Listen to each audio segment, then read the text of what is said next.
Representative Dale Kooyenga spoke with the MacIver News Service yesterday about his tax reform plan that will be unveiled next week. Yeah, essentially what we're doing is we're tackling the issue that Wisconsin has one of the worst tax codes in the entire country. And what we're doing is we're looking at the various credits that are out there. There's, depending on how you count them, where you're counting, there's over 50 credits. And so we're sweeping the table of about half of those.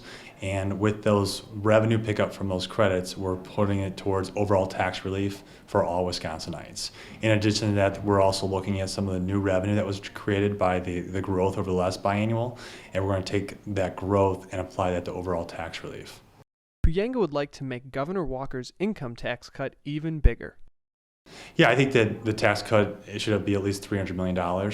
And so in addition to some of the revenue pickups from deleting some of those credits, there's also the plan would have $300 million on top of that.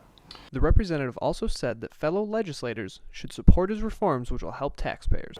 Well, some of my colleagues totally understand tax reform. They totally understand what we're trying to get at. Other colleagues that have been around the building for a while don't understand why I would get rid of the film production credit, because they champion that credit. So it's difficult on some ends because some people are emotionally tied to a credit, even though hardly anybody's claiming it, and it's grossly unjust. But at the end of the day, the right thing to do is to not pick winners and losers through our tax code. It's to just have a simple, lower, flatter tax. With new revenue projections showing that the state has over $500 million more in surplus, Kooyenga hopes to introduce his plan in joint finance next week because he believes we need a simpler tax code that deletes certain credits and lowers rates. So the guy who said, you know what, the right thing to do for my business is and it's tough right now, but I'm going to keep my employees here. I'm gonna keep them. We're gonna tread water when we get through this.